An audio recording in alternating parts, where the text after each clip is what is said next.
অসন্ম উৰিয়ামঘাটৰ উদ্যোগত আৰু উৰিয়ামঘাটবাসী ৰাইজৰ সহযোগত 10 দিনীয়া বিহু নাচ আৰু ঢোল বাদন কৰ্মশালা আজি সমাপ্ত হয়।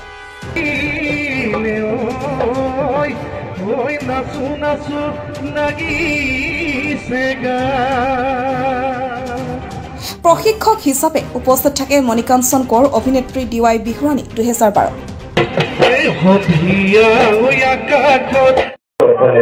নৰ্থ ইষ্ট টাইমৰ সকলো দৰ্শক মোৰ নমস্কাৰ। বৰ্তমান মই উপস্থিত আছোঁ গোলাঘাট জিলাৰ উৰিয়ামঘাটত, যিহেতুকে উৰিয়ামঘাটত 10 দিন ধৰি বিহু নাচ কৰ্মশালা আৰম্ভ কৰিছে।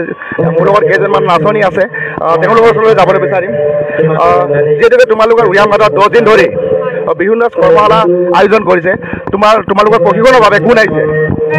এই প্ৰজন্ম উৰিয়ামঘাটবাসীৰ উদ্যোগত 10 দিনীয়া কাৰ্যসূচীৰে বিহু নাচ আৰু ঢোল বাদন কৰ্মশালা অনুষ্ঠিত কৰা হৈছিল। এই অনুষ্ঠানত আমাৰ মাজত মুখ্য প্ৰশিক্ষক হিচাপে উপস্থিত আছিল অসমৰ এগৰাকী জনপ্ৰিয় অভিনেত্ৰী হোৱাৰ লগতে 2012 বৰ্ষৰ DY বিহুৰাণী মণিকাঞ্চন কৌৰ বাইদেউ।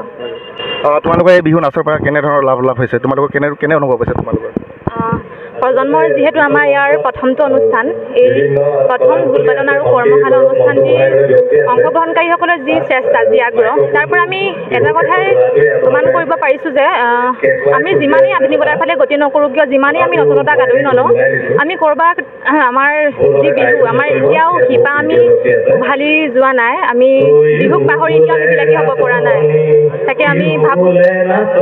মই তাইৰ ওচৰত জানিব বিচাৰিম, তোমাৰ নামটো? নমস্কাৰ, মই অলিম্পিক সুৰাম গগৈ। উৰিয়ামঘাটবাসীৰ প্ৰজন্মৰ উদ্যোগত ইমান সুন্দৰকৈ 10 দিনীয়া কৰ্মশালা অনুষ্ঠিত কৰা হৈছিলে বিহুৰ।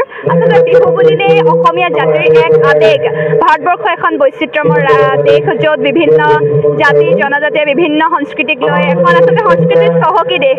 আৰু অসমৰে বিহুক আমি প্ৰধান উৎসৱ হিচাপে পালন কৰোঁ। আৰু এই বিহুক আচলতে আমাৰ প্ৰত্যেকজন অসমীয়াৰ শিৰাই শিপাই বৈ আছে।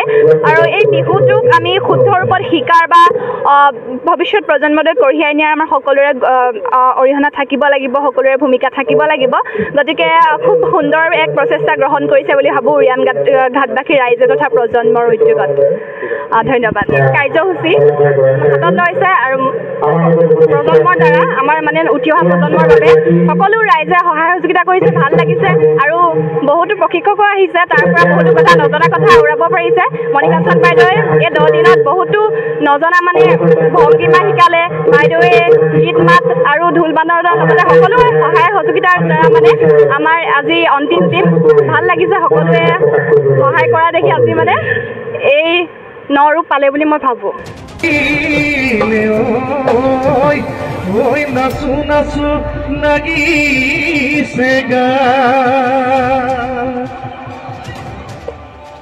মই প্ৰথমতে কি গাম? কলিয়াৰ, ঠিক আছে, প্ৰথমে কলিয়াৰ